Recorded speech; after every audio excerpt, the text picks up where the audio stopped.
नमस्कार, आज के दिन भर की बड़ी खबरों में आपका स्वागत है। मैं हूं शिवानी। आज की खबर में बात होगी सीबीआई के बुलावे पर अखिलेश के बीजेपी को मुंहतोड़ जवाब की, वहीं हिमाचल के गद्दार विधायकों पर प्रियंका के कड़े एक्शन की, साथ ही शाहजहां शेख के गिरफ्तार होते ही कोर्ट के बड़े फैसले की, वहीं केंद्र के खिलाफ लामबंद हुए पूरे देश के कर्मचारियों के हड़ताल की, साथ ही 2 से ज्यादा बच्चे पर नौकरी से निकालने की, वहीं पीएम के केरल में डबल डिजिट के दावे पर थरूर के पलटवार की।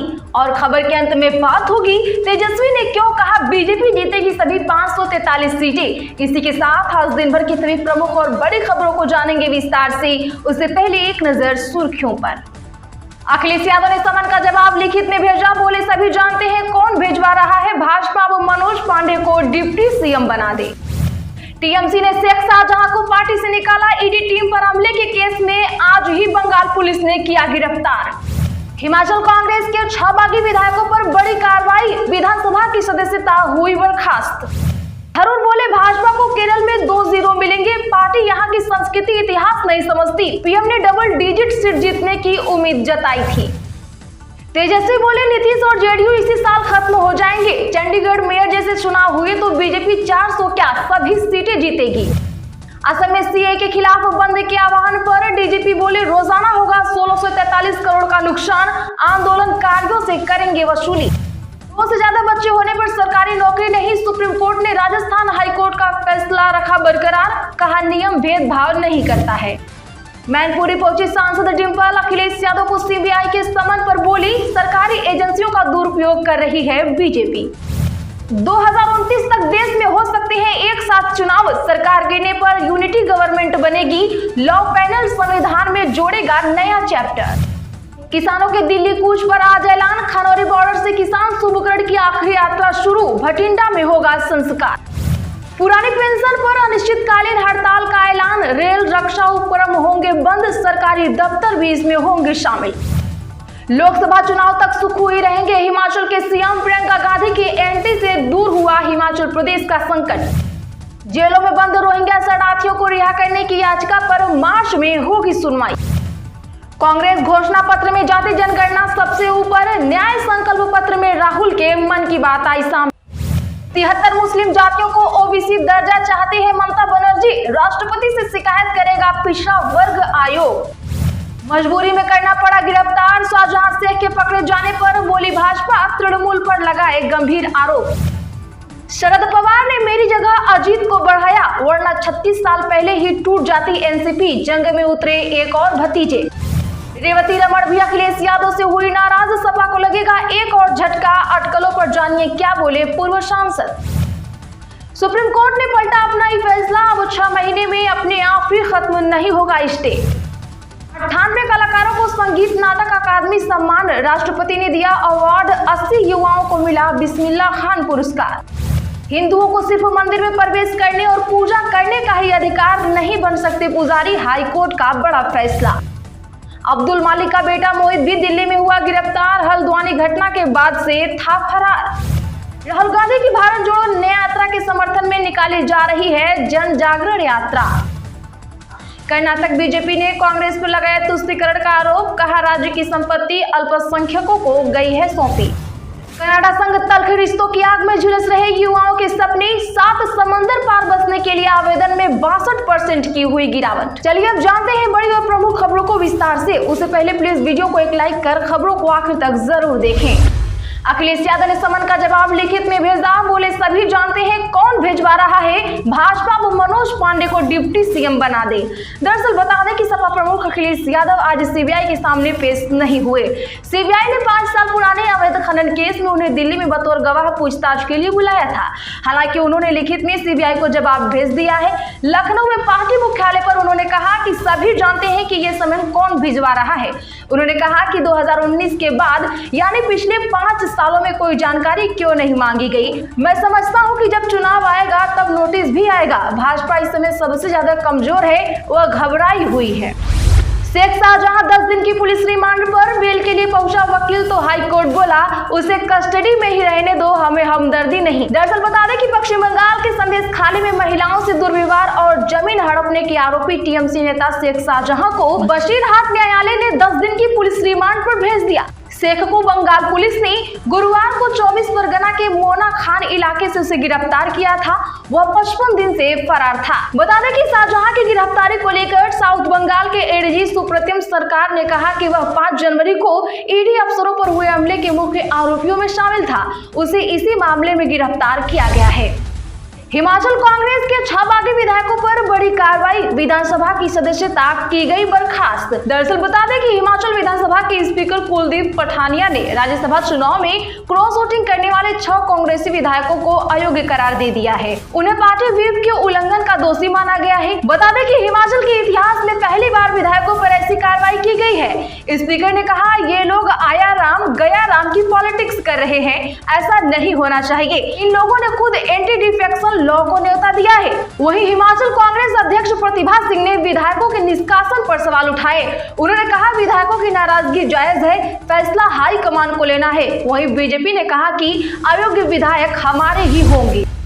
थरूर बोले, भाजपा को केरल में 2-0 मिलेंगे। पार्टी यहां की संस्कृति इतिहास नहीं समझती। पीएम ने डबल डिजिट सीट जीतने की उम्मीद जताई थी। बता दें कि कांग्रेस नेता शशि थरूर ने कहा कि भाजपा को केरल में डबल डिजिट में सीट तभी मिलेगी जब ये 2-0 होंगे। भाजपा केरल का इतिहास और संस्कृति नहीं समझती है। यहाँ सांप्रदायिकता ज्यादा दूर तक नहीं चल सकती है। थरूर ने यह बयान पीएम मोदी की डबल डिजिट में सीट जीतने के बयान के बाद दिया है। तेजस्वी बोले, नीतीश और जेडीयू इसी साल खत्म हो जाएंगे। चंडीगढ़ मेयर जैसे चुनाव हुए तो बीजेपी 400 क्या सभी सीटें जीतेगी। जी हां, बता दें कि बिहार के पूर्व डिप्टी सीएम और आरजेडी नेता तेजस्वी यादव इन दिनों जन विश्वास यात्रा पर हैं। सरकार से बाहर होने के बाद ये उनका पहला बड़ा पब्लिक इवेंट है। नजर 2024 में होने वाले लोकसभा चुनाव और अगले साल होने वाले बिहार विधानसभा चुनाव पर है। तेजस्वी जिस बस युवा क्रांति रथ से यात्रा पर निकले हैं, वो उन्होंने 2020 के विधानसभा चुनाव से पहले बेरोजगारी हटाओ यात्रा के लिए तैयार करवाई थी। इस सवाल पर कि प्रधानमंत्री एनडीए के 400 प्लस सीटें जीतने का नारा दे रहे हैं, आप इसे कैसे देख रहे हैं? जवाब में उन्होंने कहा, हाँ, चंडीगढ़ मेयर चुनाव जैसा करेंगे तो 400 क्या पूरी सीटें ही जीत लेंगे। ऐसा ही तो बिहार में 2020 के विधानसभा चुनाव में 10-12 सीटों पर हुआ था। किसी को 12 वोट से हराया, किसी को 50 वोट से। हमारी सरकार बन रही थी 2020 में। असम में सीए के खिलाफ बंद के आह्वान पर डीजीपी बोले, रोजाना होगा 1643 करोड़ का नुकसान, आंदोलनकारियों से करेंगे वसूली। बता दें कि असम के विपक्षी दलों ने संशोधित नागरिकता कानून को लागू करने के खिलाफ राज्यव्यापी बंद का आह्वान किया है। वहीं राज्य के पुलिस महानिदेशक यानी डीजीपी ज्ञानेंद्र प्रताप सिंह ने आज चेतावनी देते हुए कहा कि इसकी वजह से एक दिन में करीब 1643 करोड़ रुपए का नुकसान होगा। इसकी वसूली बंद बुलाने वालों से ही की जाएगी। 2 से ज्यादा बच्चे होने पर सरकारी नौकरी नहीं, सुप्रीम कोर्ट ने राजस्थान हाई कोर्ट का फैसला रखा बरकरार, कहा नियम भेदभाव नहीं करता। दरअसल बता दें कि राजस्थान में 2 से ज्यादा बच्चों वाले लोग सरकारी नौकरियां नहीं कर सकेंगे। दरअसल बता दें कि राज्य सरकार के 1989 के इस कानून को अब सुप्रीम कोर्ट की मंजूरी मिल गई है। सुप्रीम कोर्ट ने पूर्व सैनिक रामजी लाल जाट ने हाई कोर्ट के फैसले के खिलाफ लगाई याचिका खारिज कर दी है।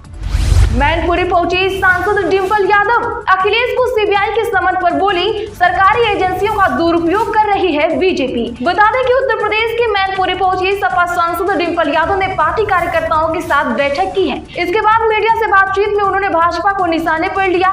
कहा कि लोकसभा चुनाव में जनता भाजपा को सबक सिखाएगी। हमारे गठबंधन के सामने भाजपा की तैयारियां फीकी हैं। उन्होंने कहा कि भाजपा गठबंधन की ताकत को महसूस कर रही है। सपा और कांग्रेस गठबंधन के आगे भाजपा की तैयारी फीकी है। अखिलेश यादव को सीबीआई का समन पहुंचने पर कहा कि भाजपा लगातार सरकारी एजेंसियों का दुरुपयोग कर रही है। 2029 तक देश में हो सकते हैं एक साथ चुनाव, सरकार गिरने पर यूनिटी गवर्नमेंट बनेगी, लॉ पैनल संविधान में जोड़ेगा नया चैप्टर। जी हां, बता दें कि वन नेशन वन इलेक्शन को लेकर लॉ पैनल संविधान में एक नया चैप्टर जोड़ सकता है। इसके जरिए आयोग 2029 तक देश में लोकसभा चुनाव, विधानसभा और स्थानीय निकायों के चुनाव एक साथ कराने की सिफारिश कर पाएगा। सूत्रों की माने तो जस्टिस ऋतुराज अवस्थी की अध्यक्षता वाला आयोग एक साथ चुनावों पर नया चैप्टर जोड़ने के लिए संविधान में संशोधन की सिफारिश करेगा। पुरानी पेंशन पर अनिश्चितकालीन हड़ताल का ऐलान, रेल रक्षा उपक्रम होंगे बंद, सरकारी दफ्तर भी इसमें होंगे शामिल। जी हाँ, बता दें कि देश में पुरानी पेंशन बहाली के लिए लंबे समय से संघर्ष कर रहे कर्मचारी संगठनों ने आखिर केंद्र सरकार को अनिश्चितकालीन हड़ताल का अल्टीमेटम दे ही दिया है। बता दें कि आज शिव गोपाल मिश्रा की अध्यक्षता में national joint council of action के साथ पदाधिकारियों की बैठक में यह तय किया गया है कि देश में 1 मई से अनिश्चितकालीन हड़ताल शुरू हो जाएगी, जिसमें ट्रेन, डिफेंस इंडस्ट्री बंद हो जाएगी और केंद्र व राज्य सरकार के विभागों में कलम नहीं चलेगी। केंद्र सरकार को अनिश्चितकालीन हड़ताल का नोटिस 19 मार्च को दिया जाएगा। इसी तर्ज पर क्षेत्रीय कर्मचारी संगठन भी अपने अपने प्रशासनिक इकाइयों की हड़ताल को नोटिस देंगे। 73 मुस्लिम जातियों को ओबीसी दर्जा चाहती है ममता बनर्जी, राष्ट्रपति से शिकायत करेगा पिछड़ा वर्ग आयोग। जी हां, बता दें कि पश्चिम बंगाल की ममता बनर्जी सरकार के लिए नई मुसीबत खड़ी हो गई है। कई दर्जन जातियों को अन्य पिछड़ा वर्ग में शामिल करने की बंगाल सरकार की सिफारिश के खिलाफ राष्ट्रपति से शिकायत करने की तैयारी हो रही है। दरअसल बता दें कि राष्ट्रीय पिछड़ा वर्ग आयोग ने ओबीसी की केंद्रीय सूची में 83 जातियों को शामिल करने की राज्य की सिफारिश पर गंभीर आपत्ति जताई है। यही नहीं, आयोग ने कुछ समुदायों को राज्य सूची में शामिल करने पर भी आपत्ति जताई है और इस संबंध में राष्ट्रपति द्रौपदी मुर्मू से शिकायत करने का फैसला किया है। हिंदुओं को सिर्फ मंदिर में प्रवेश करने और पूजा करने का ही अधिकार, नहीं बन सकते पुजारी, हाई कोर्ट का बड़ा फैसला। बता दें कि केरल हाई कोर्ट ने हाल ही में अपने एक फैसले में कहा है कि संविधान के अनुच्छेद 25 के तहत हिंदुओं को सिर्फ मंदिर में प्रवेश करने और वहां पूजा करने का ही मौलिक अधिकार प्राप्त है। अब इसके साथ ही कोर्ट ने स्पष्ट किया है कि संविधान हिंदू समुदाय के किसी भी सदस्य को मंदिरों में पुजारी की भूमिका निभाने का कोई अधिकार नहीं देता है। रोज की ऐसे ही ताजा और बड़ी खबरों के लिए चैनल अभी सब्सक्राइब करें, बगल में घंटी के निशान को जरूर दबा लें। प्लीज वीडियो को एक लाइक कर शेयर जरूर कर दें।